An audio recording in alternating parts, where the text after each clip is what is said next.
Oh, yeah, welcome back to the MC65 FM podcast. Today's episode is perfect for developers, solution architects, consultants, and anyone built on Microsoft 365. Julie has been at Microsoft since 2017, is a member of the Microsoft Patterns and Practice team, co-maintains the PnPjs, co-maintains the H2O, I hope I spelled it right, is co-host of the Code, Deploy, and Go Live, and spends her days helping organizations building better Microsoft 365 experience. Today, we'll explore modern Microsoft 365 extensibility, SharePoint frameworks, Microsoft Graph, developer tooling, UX, and where customer developed its heading in the age of Copilot and AI. Yeah, welcome, Julie, to the podcast. Oh, thanks for having me, Marco. It's really nice to meet you. Yeah, thank you for the people. I think the most people know you, especially in the PnP community. But for listeners here who may not know you, who is Julie Turner outside the Microsoft ecosystem? I've been in the Microsoft environment since my career started a long, long time ago in a galaxy far, far away. But primarily, what I do is build extensibility solutions on top of Microsoft 365. That's what I do day in, day out as part of my role at Praxis Consulting, which is essentially just a small boutique consultancy. We're 7 people. We work out of our homes, but work collectively under the Praxis Consulting brand, and we essentially help people, help organizations large and small, micro organizations up to big Fortune 500 organizations implement Microsoft 365 in their environment, and that can be anything from helping them with their information architecture, governance, administration, setup, configuration, intranet builds, business process automation, Copilot readiness is such a buzzword these days, so that's a big part of what we're doing. And then, of course, the extensibility piece, which is when you need to integrate with external systems or on-prem systems or just integrate within the Microsoft 365 ecosystem or with Azure or any of those types of things. That's sort of where my bread and butter is. That's the piece of the puzzle that is my area of expertise. Mm. Yeah. When you look back, what technology shift had the biggest impact on your career? Probably SharePoint itself. That might sound funny, but I was, in the Microsoft ecosystem from the day before I finished college, but since college, building things with, ASP.NET, .NET, but I graduated with a degree in electrical engineering, specializing in microprocessor system design, so I was doing motherboard type design and that kind of low level stuff. But because of that, I did a lot of assembler and C++ and, you know, even writing machine code when you're doing little circuit board stuff. So, like, that was my low level understanding. And then for my summer jobs, I would get these jobs working in IT doing custom development. And that became quickly something that I really loved and had a passion for, and so I just followed that into my career, and so I was doing basically working in IT departments, doing custom solution development on the Microsoft platform, whatever that was at the time, SQL Server, .NET, C Sharp, those areas, just building client services, and then we had, client server model, and we had the microservices model, and so we had all the models that we went through, whatever. And then I got introduced. I was working as director of IT, and I got introduced to SharePoint in the 2007, the Hmm. on-prem version, and, I was working for a, uh, clinical research, organization that was doing, device implant heart like stent work and stuff like that, and we needed a platform to store content and have it be, secured in a way that could work for a clinical research organization. And so SharePoint, I started in on it, I got deeper, and then eventually moved into a consultancy. I moved out of direct IT, moved into a consultancy, started working on SharePoint itself, and then we went to the cloud. and, the rest is history, I suppose. Yeah. S You wear many hats. You Yeah. consultant, developer, speaker, open source maintainer. Which Yeah. one is your favorite? Wow, that is a darn good question. I love I think my favorite is probably when I get a client who deeply understands the benefit of extensibility in Microsoft 365, has a vision, has an understanding of what we could do with the power of the platform and some custom code.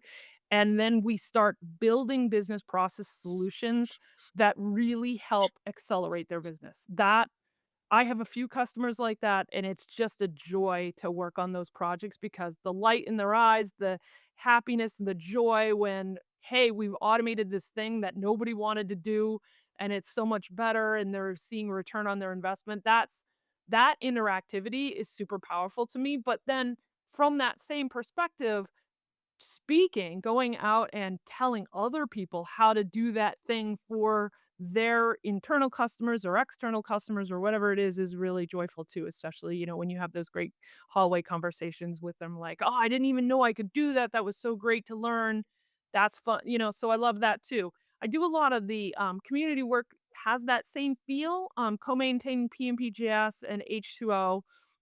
PnPjs is probably fairly well known, throughout the world. It's a, Fluent API for accessing um, the sh SharePoint and Microsoft Graph REST APIs, but it can be used against any API surface that you want to. You can create your own little version of it and use it against any API surface you want to. I'm actually doing it right now. I've built an API for a customer that I'm working on. I have a very large API surface for them, so I'm building a custom, like, little version of PnPjs to access those APIs. It gives me a Fluent programming space over the top of it, handles all that tricky stuff that can be, boilerplate code that you don't wanna repeat over and over. So that's what PnPjs is, and so that's helpful to 38 billion requests per month we handle through that library, and around 38,000 tenants use it on a monthly basis. So it's a Also, fairly widely used, piece of software. And then H2O is the other one I work on with Stefan Bauer.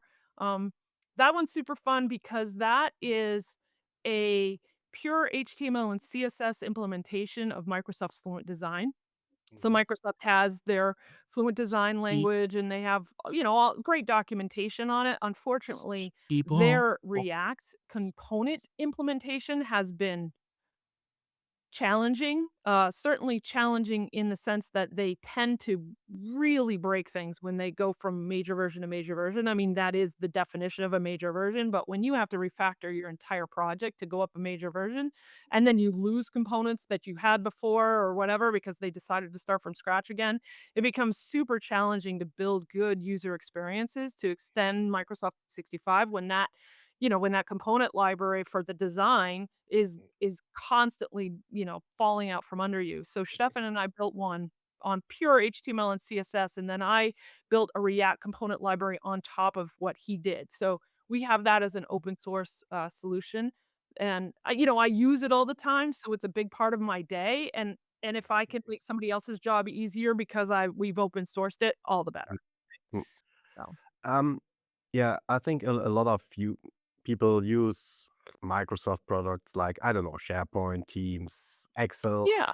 but what does extensibility mean? Microsoft 365 extensibility today?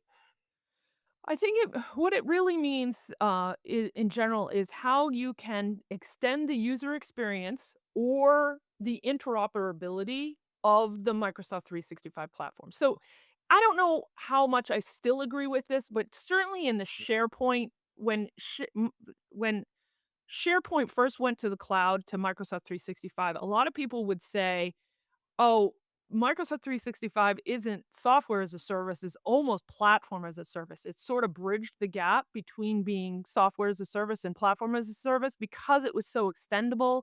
You could change things to meet your needs, certainly could use it out of the box, but as soon as you hit a boundary in what you could do with out of the box, well, it was okay to just pivot, and there was supported ways for you to extend the platform to be able to build what you need bespoke to you. And I mean, that's certainly still true today. It's changing as, AI becomes part of the conversation or whatever, but still today, that's the goal, that's the end game, right? That's the You can build out your information architecture, your content design, what content you need to store in the SharePoint ecosystem. You can build out how the user interacts with conversations and documents and whatever, all those things within, and then any other tool you want to bring into the Teams user interface, certainly. And then you have the planner, and you have the Outlook, and you have all these tools, whatever Yammer is being called today, all of these tools as part of the Microsoft 365 ecosystem that you can kind of bring together and make what you need them to be for your organization. Take what you need, leave what you don't need, and change what's not working, right? And so I think with good vision, good structure, good governance, you can really make the Microsoft 365 platform whatever you need it to be.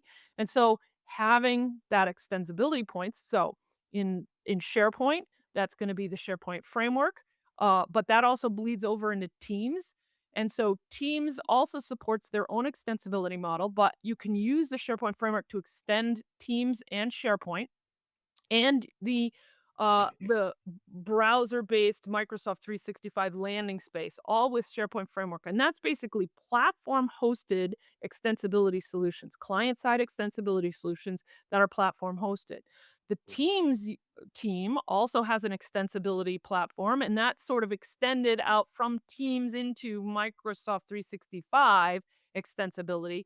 And that idea is that you can extend the Teams UI using your own hosted solution. So this is a model where you host the solution, and you just essentially, in the long and short of it, is you're going to iframe your solutions inside of the Teams UI or into the Microsoft 365 landing UI, whatever that means. But it's also starting to mean your Sure. Copilot extensibility, making declarative agents, making custom engine agents, and being able to surface those, chat solutions, chat bots, those types of things, all being able to extend the Microsoft 365 ecosystem with various ways depending on your needs. And again, that's what it's all about. There's plenty of ways to extend, depends on what your needs are, what your investment is, and I'm not even mentioning Power Platform. That's certainly a way to extend the Microsoft 365 ecosystem. I think it's oversold. Mhm. Um, but it does have a place, right? So if you are an organization who like uses Dynamics and you have full Dynamics licensing, then the Power Platform is probably well licensed for you, and you can leverage some of the really interesting and cool extensibility models without, because you're already paying the licensing fees to do that. Where I don't think that works as well is when you are not invested in Dynamics and you're looking at, oh, well, I have all my Microsoft 365 licenses, and oh, now I would have to add these, Power Platform licenses on top of it. When you can build the same thing, custom and not pay that extra licensing. So, it's a trade-off. There's a lot of pros and cons. I think one of the cons for Power Platform on the Microsoft 365 side is that it is really meant to be one-off solutions. It doesn't lend itself well to a repeatable model. And by that I mean, like, if you have let's say you have project-based organization where you do project work, and so you're spinning up SharePoint sites or Microsoft Teams to handle your project, and you want to have the same extensibility in every single project that you spin up. The Power Platform doesn't lend itself to that well because the connections that it makes are very deterministic, right? It's like I'm connecting to this list or this library or this team or this chat or whatever it is, and it's very specific. And so to like duplicate that means that you're duplicating the Power Platform object that you created and therefore bifurcating your code. And there's ways to get around it and things that you can do, but it's jumping through a lot of hoops that don't necessarily make sense. So it's again, It's not that one's right or wrong, it's just picking the right tool for the extensibility project that you're trying to build. I think an extensibility. I know a lot of companies they use I don't know standard software and they update it so much that it's feels like a completely new software and it's no longer maintainability and you can no longer update it as on a normal way. Is there also a risk there when you customize your I don't feel like there is as long as you're following the guidance, right? Like, as long as you're using the tools in the manner that they've been designed for, I don't see that as being an issue. Like, we have contracts with Microsoft about where we can extend and how we can extend it, and as long as we're staying true to those contracts, then we're honoring we're doing the right thing for our organizations, but B, we have an argument to be made that if something breaks, Microsoft had a contract with us and they need to fix it if it's broken on their end. And so I think because of that, because you're doing that, you're safe, right? Where you're not safe is something what we used to do all the time with SharePoint Classic or on-prem. Um, well, we used to build way in the Wayback Machine, we used to build farm solutions, and then we build sandbox, type solutions, and those were pieces of code that we were actually putting inside of the gal, but we were essentially putting pieces of code inside of the server itself, and obviously that doesn't lend itself to online, version. But we sort of made this transition where we're like, "Oh, well, let's do client-side solutions and put them in script editor, content editor, web parts." And essentially what that ends up being, it wasn't a contract, right? I mean, it was in that Microsoft provided us those web parts to do the things, but what we were doing with them was basically what I jokingly call dancing on the DOM, which is to say we were manipulating the user interface dynamically on page load and or doing things that were changing the user experience with our code as the page loads. And thereby, if the page that was loading changed, the code that we were writing on top of it didn't necessarily do the right thing anymore. And I think that had to be a broken it had to be broken, right? Like, we can't do that anymore. We can't add code into SharePoint Online, Teams Online, any of those products online and manipulate the user interface directly because that creates that fragile, you know, thing that is not a contract with Microsoft about what you're doing. Now, there are subtle ways you can still do some things if you need to, but it's better to take the approach of Microsoft has given me this place that I can extend the UI. This is my div. This I can work inside of this, but I don't try to manipulate anything that SharePoint has on the page unless there's a setting inside of Microsoft 365 that allows me to do that. SharePoint Teams, whatever it is. Yeah. SharePoint, it's a good topic. So the SPFx has become the standard for SharePoint development. What excites you most about SPFx? I think it's the ease by which I can extend the platform, right? So I can build a SharePoint Framework solution, I can package it up, I can put it in an intended app catalog, and I don't have to worry about maintaining a set of server infrastructure or whatever to host that solution. So that's that provider hosted solution that Microsoft is giving you. Essentially, under the covers, what's happening is there's a special site collection in SharePoint called the Tenant App Catalog, and it has some superpowers. And one of its superpowers is that it puts the manifest and the JavaScript bundle that was created in your SharePoint Framework solution inside of that site collection and then serves it up to whatever page is requesting it. And so they built the infrastructure for supporting saving the manifest in the JavaScript, making sure it's available to the pages that it needs to be on based on whatever type of extensibility is, be a web part, an application customizer, a field customizer, a custom form, um, now a Copilot app. So lots of things that we have the ability to do with the SharePoint Framework solutions to extend the UI. And so it manages that for you, and you don't have to manage the infrastructure for it. Whereas if you do the team solution, which is just as valuable and valid, it just depends. Is this the road you want to go down? Um, if you are wanting to surface a bit of code in a lot of different places and not just the Microsoft 365 space, then maybe you want to build a solution that is a fully custom React app. I'm just using that as an example since it lends itself to the same framework. But maybe you want to build a custom React app that does whatever it does, and you're going to host that in Azure or AWS or wherever you're going to host it. And then you want to just surface that within Teams or SharePoint or whatever it is. And then you can just use a manifest to say, hey, this solution that's hosted here, I would like to serve up in this div, right? Here's my div. I want that to render here.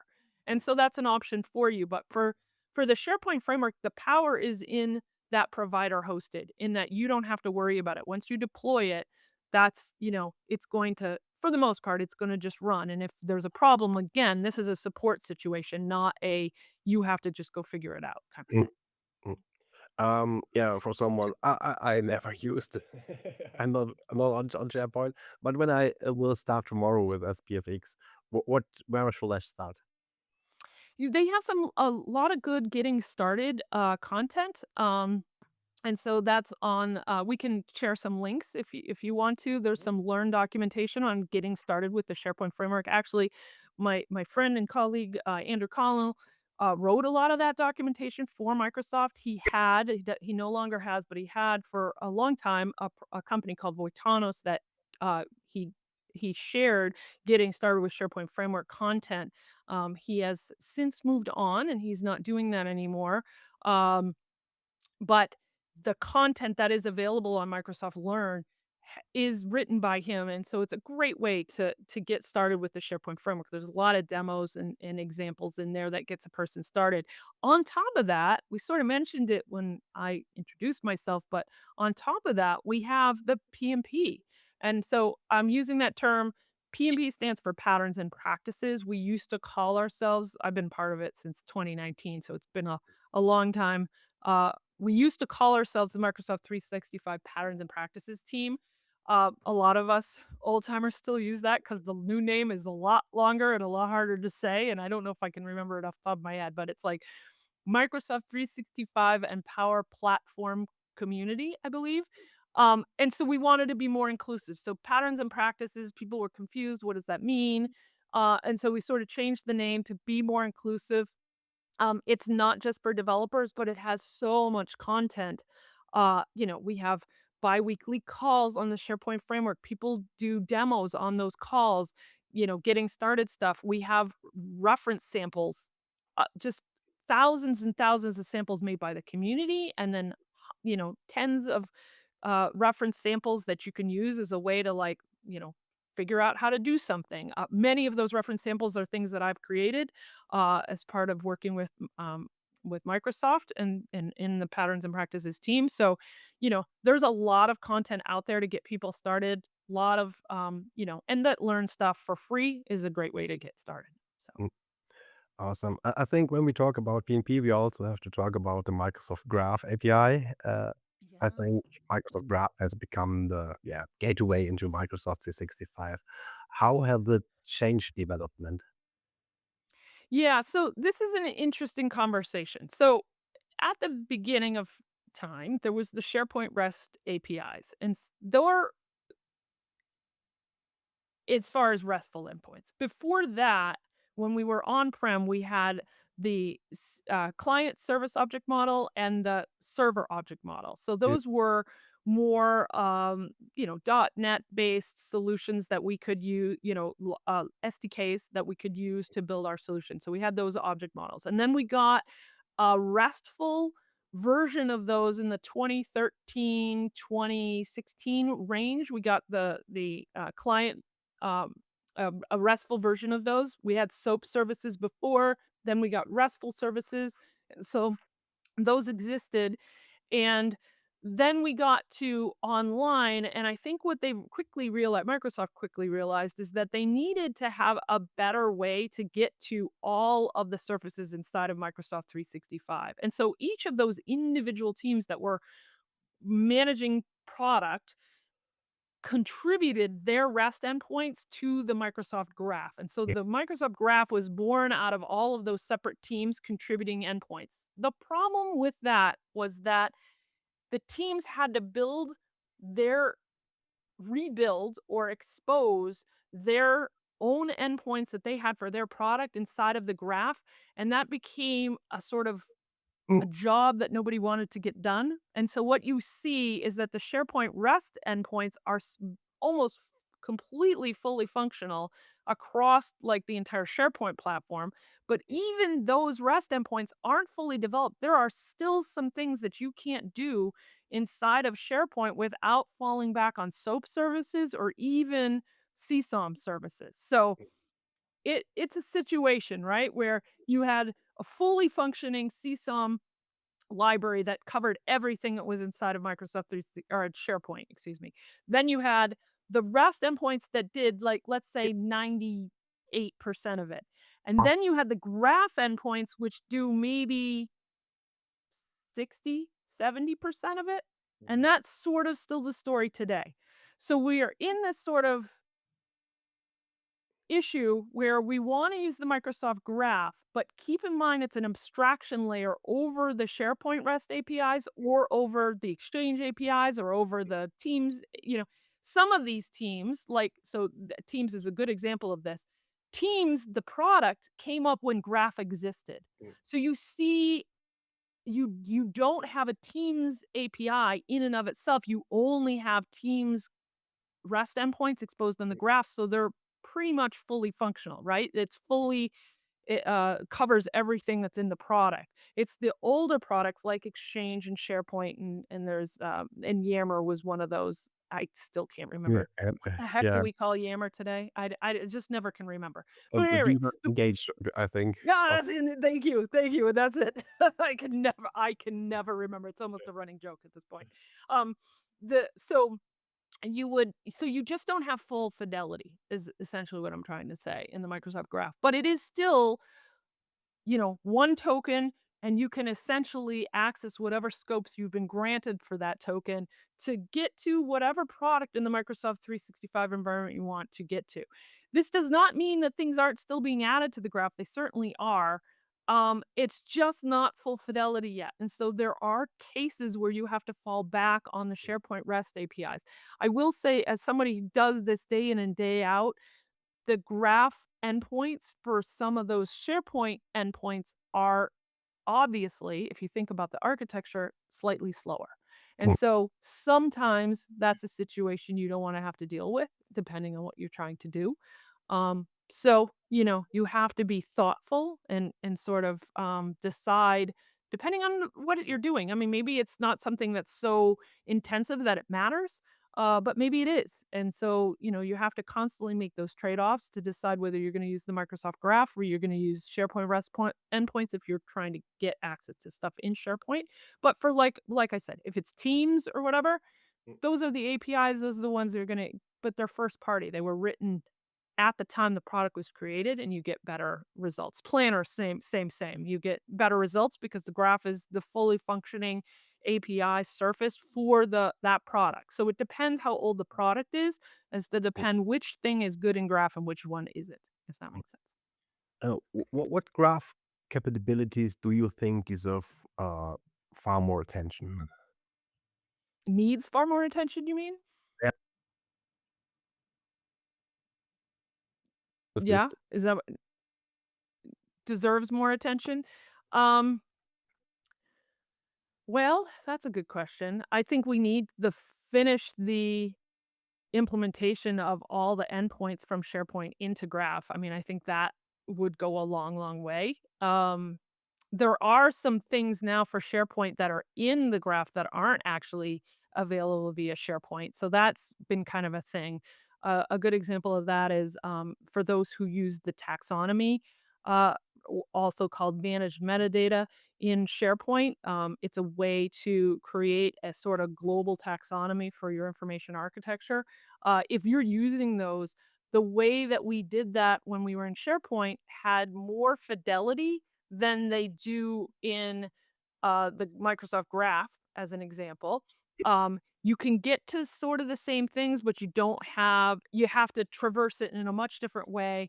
And some of the update methods weren't available, but now they're kind of coming. So, you get that, you're trading off there, right? Some other things like the new so the content type hub is a part of SharePoint, as an example, and the way we used to do it was that it was, uh, a pull model, excuse me, and now it's a push model, and they did add some endpoints into the Microsoft Graph that manage that much better, and so if you're still using the old SharePoint endpoints for the content type hub, you really need to relook at that because there is ways to, to add content types to SharePoint lists and libraries and manage your content types from the hub in a better way, and the graph has those correct endpoints. So, this is where you have to know that the nuance is important.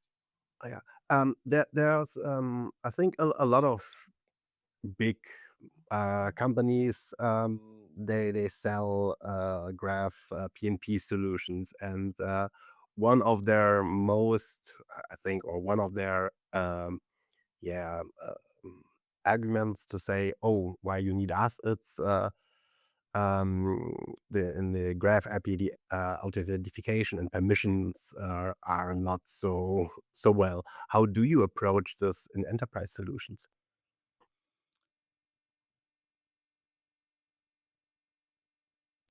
I'm not sure I'm following the correct question. Yeah, yeah, The yeah.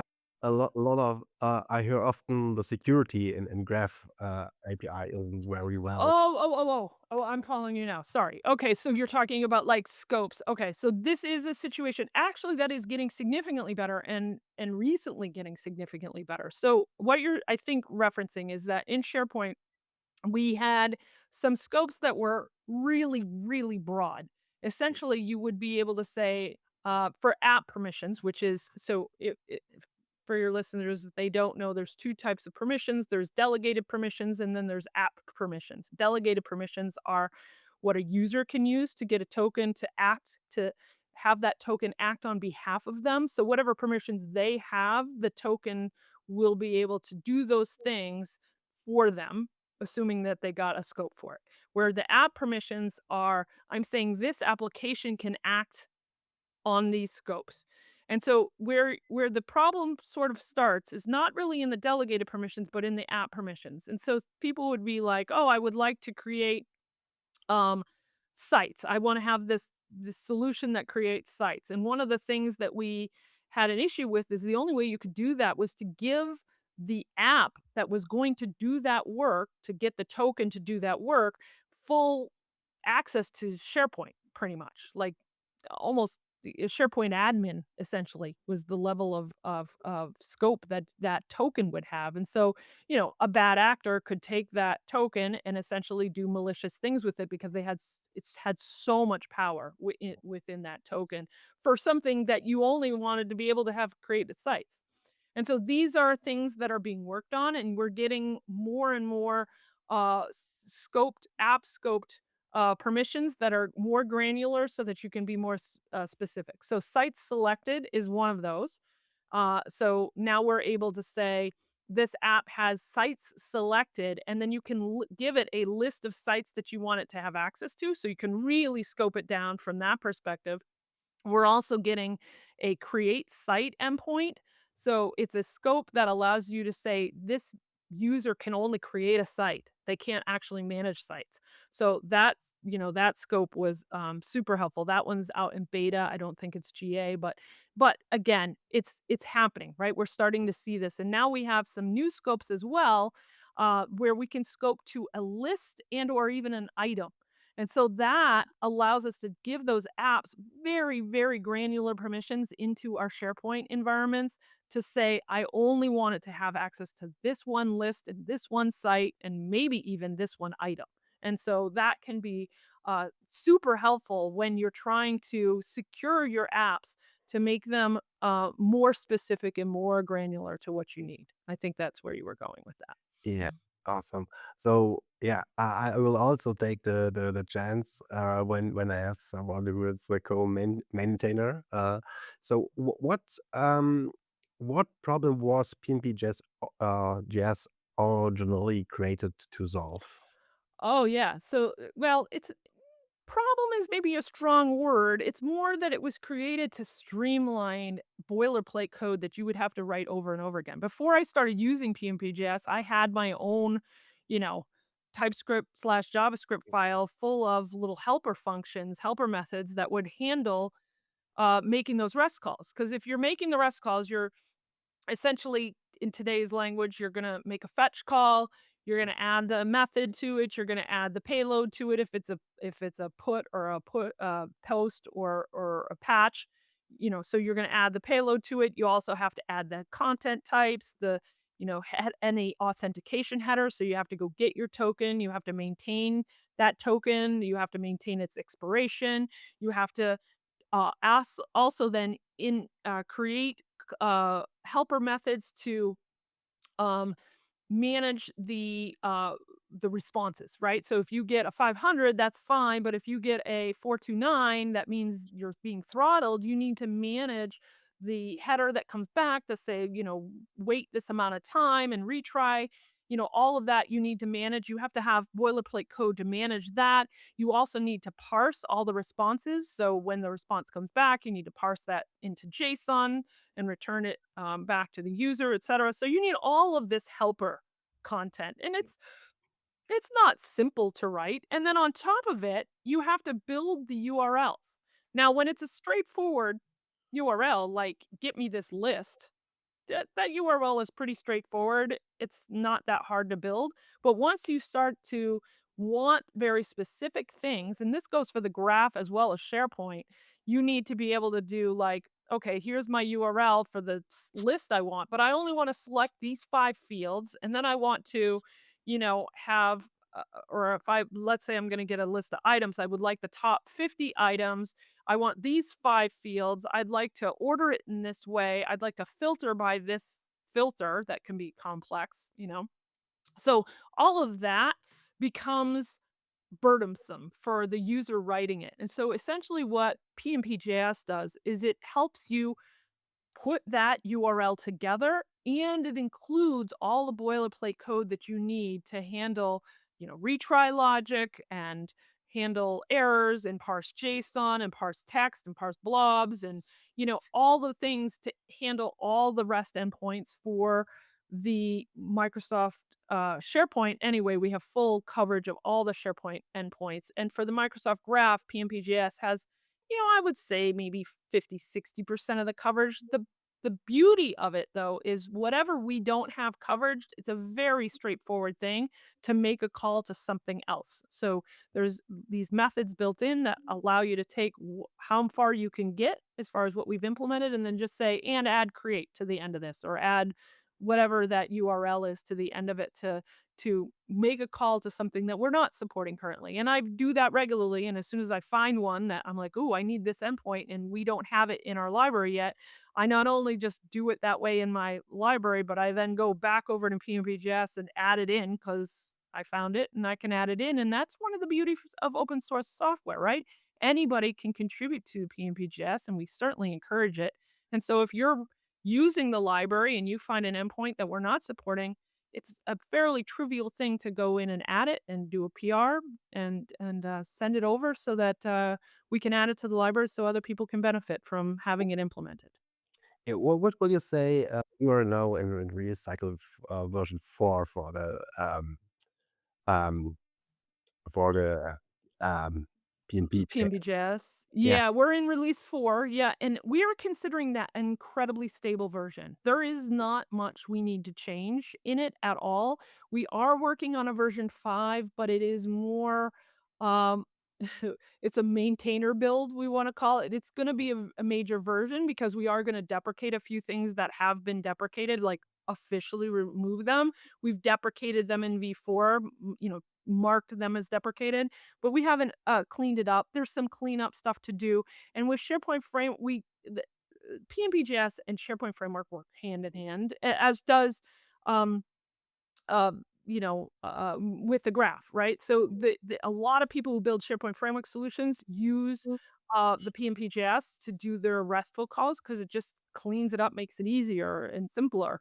And so um, there's some things that have happened with the SharePoint framework in the newer releases, the 1.21, 1.22, 1.23 releases that make us want to now upgrade some of our dependencies. So there's a lot of that kind of stuff, just dependencies, updating our ESLints, updating our Mocha packages that we're using. So there's some internals we want to upgrade that would require a major revision of that and just some deprecations and just adding some stuff. So we've been doing some refactoring, adding some more endpoints that we see have been added to the graph that we think would be useful for more people. And so we'll be adding those, but we are not on a tight timeline.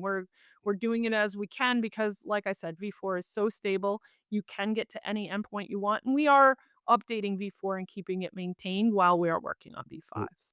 And how do you balance adding new features while keeping the API clean? I think that's, yeah. Yeah, we lean heavily into semantic versioning, and, unlike some the Microsoft Graph, which doesn't version at all in my it's just painful. Uh, we lean heavily into semantic versioning. So the way we handle that is if it's going to be a breaking change, we don't do it in a major version. Essentially, we only fix bugs and we could add, but we don't remove. So if we want to remove, we mark something as deprecated, and then in the next major version, we would remove it, um, with notes, et cetera, in our change logs, and all of that. But in general, we manage very strongly for semantic versioning. So you might see some additions in a major version, but they would be patched as a minor version, and then we have patches, obviously, for bugs when something went horribly wrong.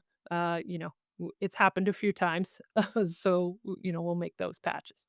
Yeah, I think, maintaining open source projects, it sounds rewarding, but, a lot of people actually from the open source community say that it's dying because it's too much work actually, and it's coming too much new stuff. What did you think about the open source community? I know I think the open source community is thriving still, in my opinion. I mean, I I I think a little bit what's happening is that a lot of people are leaning heavily into using AI to write code. And if you're using AI to write code and you're not architecting that code yourself, Mm, then maybe you have less need for open source projects because AI is not going to know they exist or is going to rewrite boilerplate code for you or whatever it might be.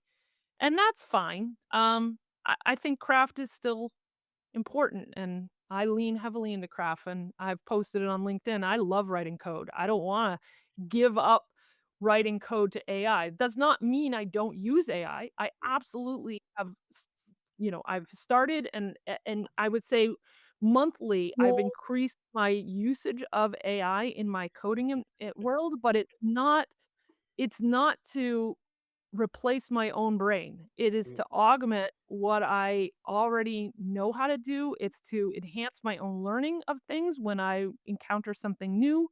Um, I use AI to help me explore that new thing. I use AI to help be like my rubber duck program. If you've ever heard that term, it's a little old school, but the idea of having somebody to talk to, even if it's sort of talking to yourself. But in this case, AI is literally talking to another thought process that challenges can challenge your thinking if you prompt it properly, right? And so I use it in those ways. I also use it to sort of check my work, right? Like, doesn't mean I have to listen to it, but I can say, "Hey," in shorthand, "Hey, go look at this. I think it's ready for production. What do you say?" Kinda mm, thing. And having that AI challenge me means I at least look at everything it says, right? Whether I agree or disagree, at least I've looked. mm. And it finds things, right? Not always, but sometimes, a lot of times it'll find things, I'm like, "Woo, good catch. I missed that," or it'll find things I'm like, "Oh my god, you're on crack. That's not even wrong. You don't know what you're talking about," kinda thing. So, there's both, but at least I looked at it, right? And I think that kind of thing, is important. But if you're outsourcing your entire brain to AI, then yeah, I think it's probably not gonna use open solutions as much as, we have. Mm. That's Um, my take at the moment. I'm old though, so maybe the young people will be like, "Yeah, you're just an I old grouchy person." now I give you a new job. You're now a marketeer. What's the one feature in PnPjs you wish every developer should know that exist? Uh, that you can the extensibility piece, right? So the yes, you can call all the SharePoint endpoints we support, all the graph ones we already support, but if we don't have it documented, doesn't mean you can't do it. And we have documentation on how to do it, and it's very straightforward. You can extend very easily to call other endpoints, and you should. And not only that, you can create your own packages. So if you're in an organization where you've built an API for your own internal use and you have a lot of developers working on that, go ahead and build a version of PnPjs that's for your custom endpoint. And that will make the rest of the users, the developers of your API endpoint more productive because they won't make any mistakes, right? Because you can point them down the path that they can go with the endpoint and what things they can call and how they can call them. So that's another just good thing to know. Yeah, the second project you contribute is the HDO, and Yep. when we talk about this, it's the topic user experience.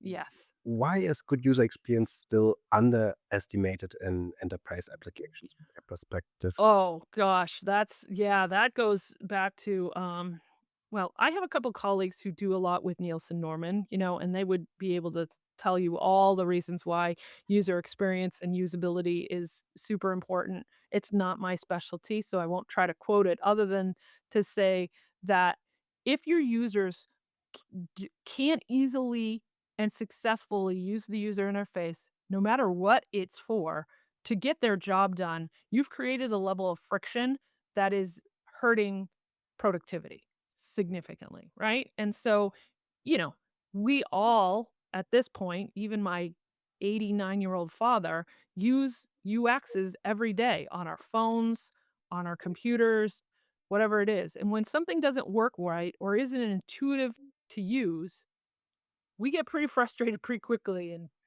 irritated. And so I think that goes with double for the enterprise, right? We need to be able to give user experiences to our users that allow them to get their job done intuitively, quickly, so that they can move on to the next thing they need to do. If your user experience is crap, people will not know how to use it. They will avoid using it, try to go around using it, whatever they need to do to get, around you doing the thing that you want them to do with your software, right? And so usability is huge. Making it responsive, making it, bulletproof, obvious, all of those things is critical to having a good end solution, right? That's my view. What separates an application that the user have to use and one that they really enjoy using? The I think the, ease with which they can do the thing they need to do. Here's an example, right? I'm building a time card solution for a customer, and their workforce is entirely mobile. Mhm. So, this is and they're construction people, right? So they're, you know, men and women who are, out in the field, have various levels of internet access, depending on where they are, because they're building, they're doing excavation and stuff like that. So this is not like, finish work or whatever. They're in a spot without any infrastructure around them. And, they're wearing gloves and they're, doing all these things. And when you want them to interact with your app, you need to make it so freaking simple that they can just get it done. They don't have to even think about it. That makes their life easier, right? So making the user interface in on their mobile app to check in for the day button this friggin' big, you know what I mean? Like, nobody can see, but, like, almost the size of the screen, like, that you're done, and that's it, you're done, and I don't have to worry, if I've architected it right from the coding side, I've saved that check into IndexedDB to save it locally, and I sync it, asynchronously back to the cloud, all of those things, so they just click the button and they don't have to worry about it, right? That's what you want the least amount of friction between the user, what they need to get done, and getting it done. And so it's thinking through that. We have another app for them that's for an equipment checklist. All every time they use a piece of equipment on a day, once a day, they have to every new piece of equipment, they have to do a checklist. That is so friggin' painful. We need to make that like the simplest thing. So big yes, no buttons for every question. Here's the question. Is it okay or not okay? Thumbs up, thumbs down. Da da da da da da. I'm done, right? Not little drop down buttons or whatever, or you got to type something. Nobody wants to do data entry on a mobile phone with a set of gloves on, right? Like, that's not a thing. So you have to think about your audience and who you're building for and streamline, right? Mm, mm. Yeah. Yeah, that's awesome. Um, has or how has Copilot changed your way to work, especially when you code? When I code, yeah, I think I sort of said this. I use it as a I don't use Copilot, I admit. I use Copilot for inside of our Microsoft 365 tenant inside of, Mhm. like, SharePoint or Teams or whatever. So if I am writing a statement of work for a customer, I might have it give me some bullet points from the calls that we had, from transcripts to help me write a statement of work. I use Copilot for that. I like to stay within the data boundary that Copilot gives me. Uh, I think it's a misunderstanding for a lot of people who buy external AI solutions that they take their content from inside of Microsoft 365 and ship it out to an external source. That seems crazy to me. I mean, I don't have any metrics on what might be happening to your data, but why would you want to take your data outside of the security boundary of Microsoft 365 and send it to some third party person who may or may not be doing whatever they might be doing with it, right? Like, we don't know. Um, what they say and what they do, as we've learned over time, is not necessarily the same, right? So, I think Copilot's main superpower is that it acts within the security boundary of your Microsoft 365 tenant, and I think more lay people need to understand that. And I've had this conversation literally had this conversation, late last week with one of my customers who finally admitted to me that for about a year, they've had ChatGPT and they're literally downloading proprietary information from their tenant and giving it to ChatGPT to work on it. I'm like, "Dude, why didn't you buy a Copilot license?" "Well, I don't know." Is that the same? Does that work?" I'm like, "Okay, let's level set. Come back. Let's figure this out together." So, for that, Copilot's the thing. But I My personal opinion is that Claude Code is better. I've had better luck. I've used GitHub Copilot, and I've used Claude Code, and I prefer Claude Code. That's just everybody has their own opinion about it. So in my development work, I use Claude Code. And again, I'm using it more as like a sounding board, a check back thing, a way to, think things through, but I don't actually have it. Occasionally I have it like, hey, I've got this huge JSON file. It's not formatted properly. Please fix it. That kind of stuff I do. But I don't have it really write code very often. It's more like I can't remember how to do this. What was the way to do that? And then have it tell me and then go, oh right, yeah, yeah, yeah. Yeah, okay, let me code that. That's just me, and maybe it's because 'cause I'm old, it's just how I prefer to do it, so think you in the future the low code and the pro code continue merging more together, or hmm, that's an interesting question.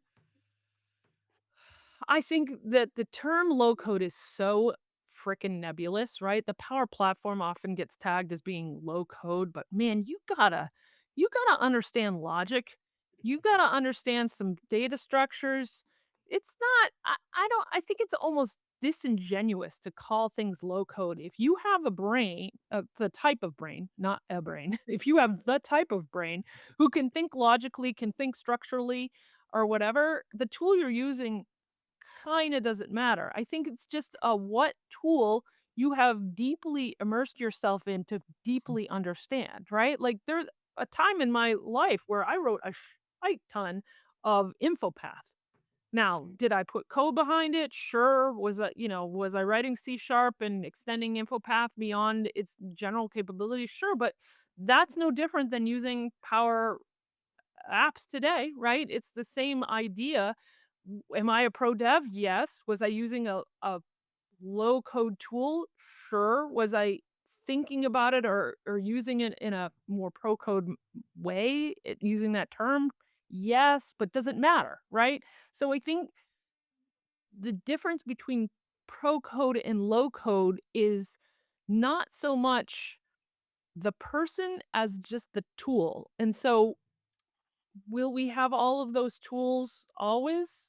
I think so. I don't think code is going away anytime soon until we get to like Star Trek when we're going to be talking to the computer or whatever. But even in that, even in Star Trek, they had to figure shit out. The computer wasn't figuring it all out. It was just answering questions. They still had to logic their way through their problems.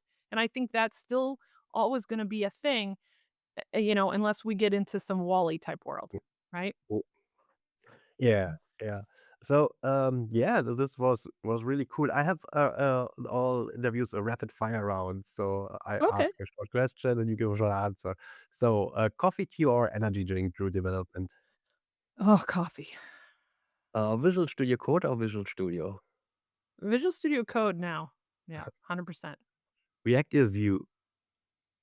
React, because it's SharePoint Framework's default. So you don't wanna like, very specifically, SharePoint Framework's built-in default is React, and React is already on the page in SharePoint, so don't go use a separate framework and then try to load that too in the page. You're just slowing the page down. So React because I build SharePoint Framework solutions. Tabs or spaces?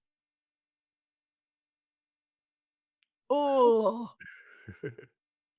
spaces. I hit the tab button, but it only does 2 spaces. I don't know how to answer that question. Dark mode or light mode?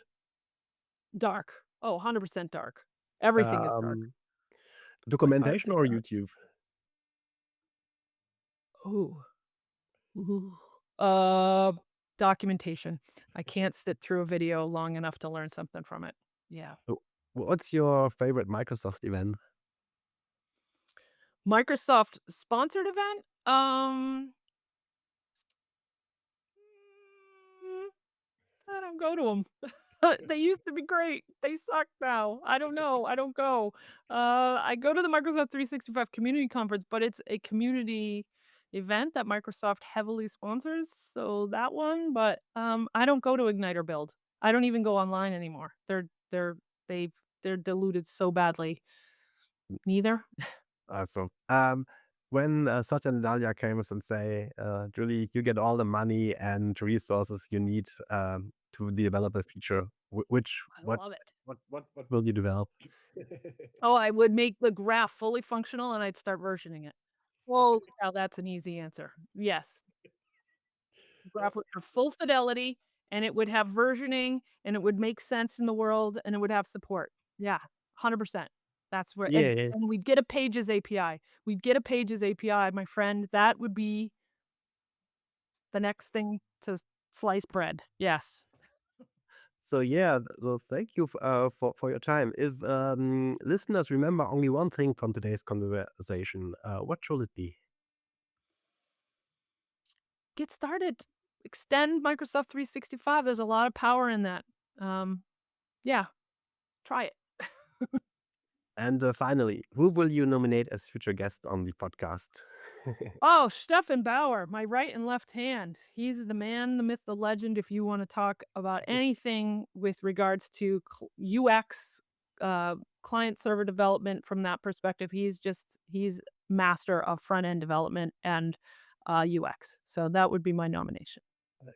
Yeah, Julie, thank you so much for joining me today. And yeah, we covered Microsoft 365 extensibility, the SharePoint framework, Microsoft Graph, the PnPjs, H2O user experience, open source, AI, and the Yeah. future of Microsoft development. This conversion was packed with practical insights for anyone building solutions on Microsoft 365. So yeah, thank you for staying here with me and spend nearly 1 hour with me here. Thank you Yeah. so much. Thanks. It was great to meet you and great to spend time with you and enjoyed it a lot. Yeah, thank you. Bye. Bye.